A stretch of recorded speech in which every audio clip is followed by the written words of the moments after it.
നമസ്കാരം. ഇന്ന് നമുക്കൊരു അടിപൊളി അങ്കമാലി മാങ്ങക്കറിയുടെ റെസിപ്പി കണ്ടാലോ? നമ്മുടെ ഈ ചാനലിലെ രണ്ടാമത്തെ മാങ്ങക്കറിയുടെ റെസിപ്പിയാണ് ഇട്ടത്.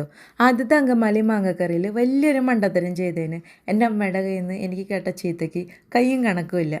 അപ്പോൾ അതൊക്കെ മാറ്റിയിട്ട് വളരെ പെർഫെക്റ്റ് ഒത്തൻറ്റിക് ആയിട്ടുള്ള മാങ്ങക്കറിയുടെ റെസിപ്പിയാണ് നിങ്ങൾ കാണാൻ പോകുന്നത്. ചെയ്ത മണ്ടത്തരം എന്താണെന്ന് വീഡിയോൻ്റെ ലാസ്റ്റ് പറയാം കേട്ടോ. സവാള, ചെറിയുള്ളി, ഇഞ്ചി, പച്ചമുളക്, മഞ്ഞൾപ്പൊടി, മുളക് പൊടി, മല്ലിപ്പൊടി, ഉപ്പ്, കറിവേപ്പില, കുറച്ച് വെളിച്ചെണ്ണയും വിനീഗറും ചേർത്ത് നന്നായിട്ട് തിരുമ്മാം. ഞെരടി ഒരു പരുവാക്കണം. അങ്ങനെ അതൊരു പരുവായിട്ട് വരുമ്പോൾ തേങ്ങയുടെ രണ്ടാം പാൽ ഒഴിച്ച് നമുക്ക് അടുപ്പത്ത് വെക്കാം. നന്നായിട്ട് തിളച്ച് വരുമ്പോൾ ഉപ്പും മഞ്ഞൾപ്പൊടി ഇട്ട് തിരുമ്മി വെച്ച മാങ്ങ കഷ്ണങ്ങൾ ഇതിലേക്ക് ചേർക്കാം. വീണ്ടും നന്നായിട്ടൊന്ന് തിളച്ച് വരുമ്പോൾ നല്ല കട്ടിയുള്ള ഒന്നാം പാലും കൂടി ചേർത്ത് പെട്ടെന്ന് തന്നെ തീ ഓഫ് ചെയ്യാം. ശേഷം കുറച്ച് ചെറിയുള്ളിയും വറ്റൽമുളകും കറിവേപ്പിലയും കൂടി തളിക്കുക. മെഷർമെന്റ്സ് എല്ലാം ഡിസ്ക്രിപ്ഷനിൽ കൊടുത്തേക്കാം കേട്ടോ. പിന്നെ നമ്മുടെ ഫസ്റ്റ് അങ്കമാലി മാങ്ങക്കറിക്ക് ചീത്ത കിട്ടത് ഞാൻ കുറച്ച് ഗരം മസാല ഇട്ടു. അങ്കമാലി മാങ്ങക്കറിയിൽ ഗരം മസാല ഇടില്ല. അപ്പൊ ശരി.